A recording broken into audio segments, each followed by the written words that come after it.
Okay. So it's a pleasure to speak with you again. Yes, thank you. And yeah, to visit this beautiful exhibition.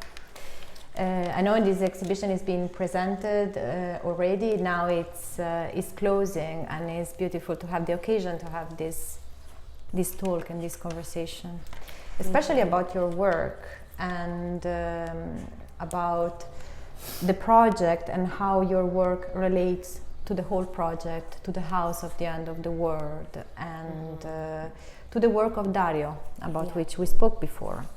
So I wanted to ask you, something about this work. What about this work? What about this landscape that we see also here? Yes. All right. So it was developed in a way that was very intuitive. Working again with irons and with this burning, which is something that I've done in previous works, and my interest in it is because it is a situation of violence. Actually, it deals with a situation of violence and a visual recording of violence. And so there are, I think it's 36 bricks here, and the irons are burning them with timers that are all going at different times. And there's no standard, there's no protocol with it. It's but there's always an activity, it's a very active sculpture, and always without my body in it. So, and this is important specifically as I work as a performance artist usually, that it's active but with the absence of the artist, and specifically of the hand that actually makes it active. And so I wanted to create a sort of factory-like feeling with all of these, the burning, the timers, the steam sometimes, and Yasmin Hagedorn, who wrote this art historian, who wrote a short text on this exhibition, had the idea, which I identify very much with, that this is sort of a manifestation, a representation of how the unconscious functions, that it's always active, it's always ticking, but one can only see it from the periphery, and it is with the absence of, one cannot be actually present in it. So I think that she was quite right with that. It's also an organic flow, a repetition of bricks on top of each other, cloth around the bricks, a repetition of the burning, the action of burning that is proven by your absence, and the repetition of the tickling of the timer. So it's all it flows, is organic, is unmeasurable, unexpectable, but constantly there, as you said. And there is the pain.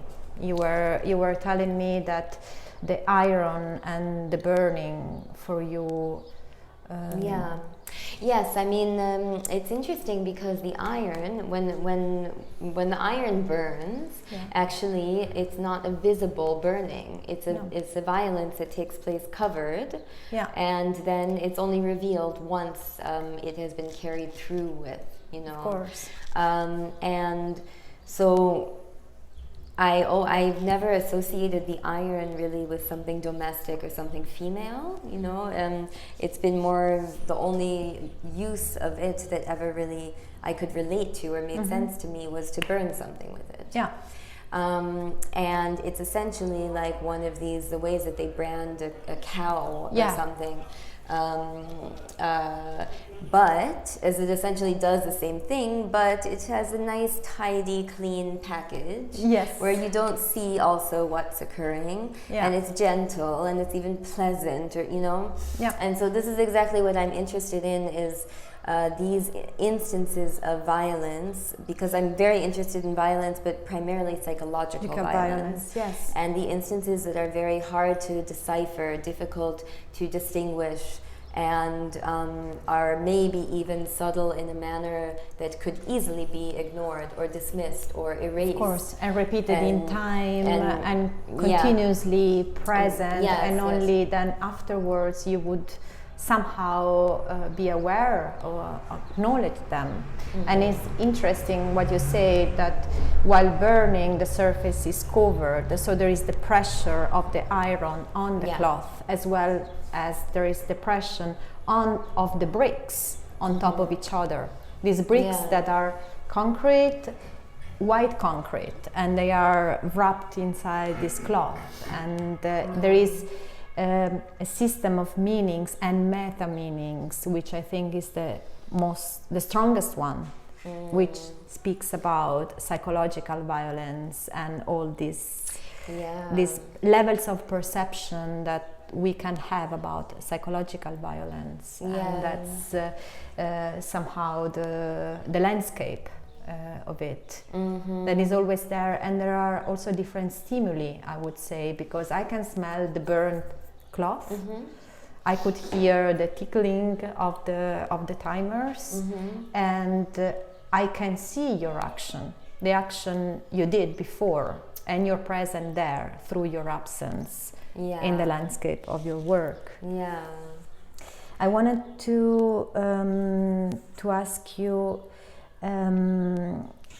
do you think that this could be a visual extension of the pain, the psychological pain, or rather a visual representation or an encounter, as we said before with Dario?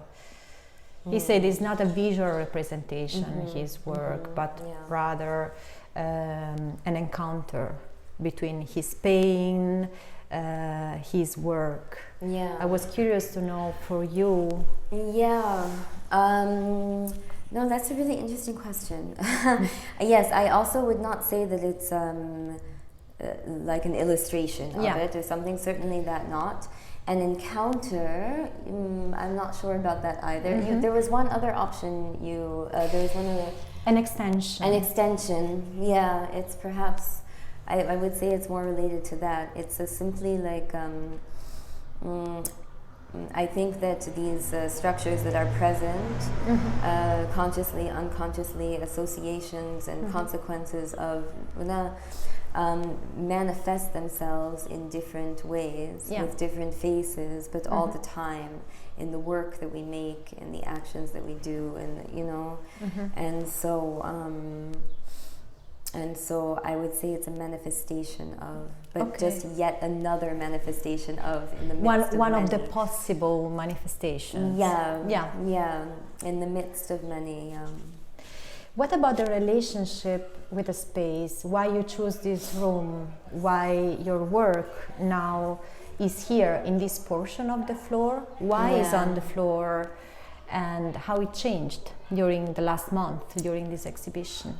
It's so immediately when I was offered this space very generously, and immediately when I walked in this room, I had the sense, okay, this room is my body, and I wanted to treat this room as my body. That's very interesting.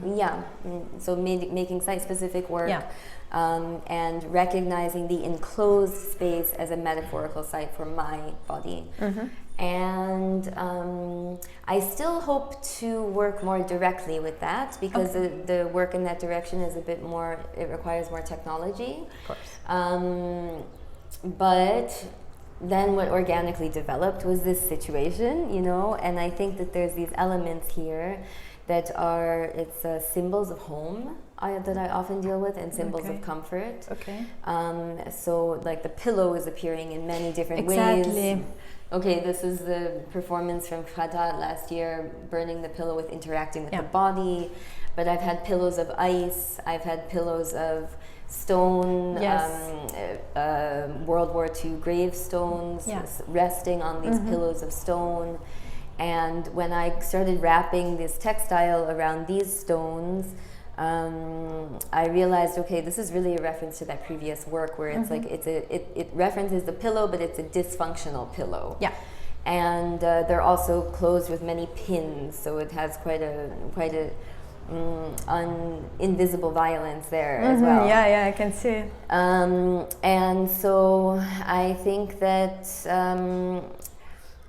this space, maybe it's that this space was a home, and there's so much intrigue and curiosity and maybe even a bit of like uncomfortableness that I feel about what was the history of this place, and what sort of, what does my presence mean here, and perhaps this is one of the reasons why I'm working with these objects that are references to home and dysfunctionality of the traditional concept of home. Yeah, you named the pillows, and I do believe that this room could have been the bedroom, actually.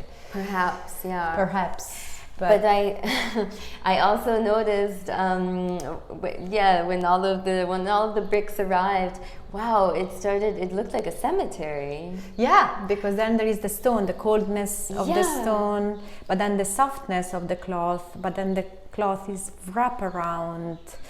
And the burn is really, really a system of meanings, references, and meta-meanings that carries a lot in this installation and in this work. I was wondering, would you say while you're acting, there is your action that happened before, there is not anymore your hand there, would you see these objects that we see here as relics of your action, of something that has happened, of the violence that was there in this portion of cloth under the iron? Or is rather a flow, an organic flow? I feel them to be independent works on their own, which is that is not performance-based. You know, that, I mean, I noticed that it's happening a bit recently, that my body is becoming more removed from my work. Exactly. And I think it has, many reasons, but it can have also something to do with all the work I've done with psychoanalysis, and analyzing and these things that, constructions start to change. But it's not often that I can work in a way that I can work not with my body and produce something that I feel it really is whole. Okay. But with these works, I do feel as though they are very strong, that they belong in this installation, but they can also stand independently, is my feeling about them. And I wouldn't call them relics, no. In fact, I never liked the word relics. Okay. Even when it is full-on performance. But it still brings with itself a series of allures or of meaning that are very specific, very special. And I see, listening to you, why you wouldn't call them like this. I have a question, though. As you were speaking, I was thinking, do you feel, and if yes, which one is the difference when your body was completely into the performance, you were using your body, and now with this installation where you removed your body from the stage of the work? Because I feel your body being there through his absence, and I was wondering which one is the difference. Is there a different awareness of your body, or you feel your body was a catalyzer for these works? Certainly to arrive at these works, it's certainly coming from everything that the work I did previous to it, and I would say actually that in some cases, I'm not completely finished working with my body, but in some ways that is naturally, I'm distancing from that because I've reconciled so much within my body. obviously my topics are violence and Yeah. trauma and Mhm. memory and erased memory, Mhm. and my body was a tool actually in Mhm. me reaching understandings, Mhm. or at least coming to inquiries about Yes. those things. Yes. And as this has, as there's been a movement in that, as something has changed, shifted, reconciled, then the work has naturally moved outside of my body more. That's what I feel. That is Yeah. a very strong work, and still underlining your topic, the trauma. But Yeah. there, congratulations. Thank you very much. Did you show the installation, Martin? Of course. Yeah, Okay, yeah. great. Okay, bye. Ciao. Oh, I want to give you a hug. Hug. Oh, thank you so much. You're welcome.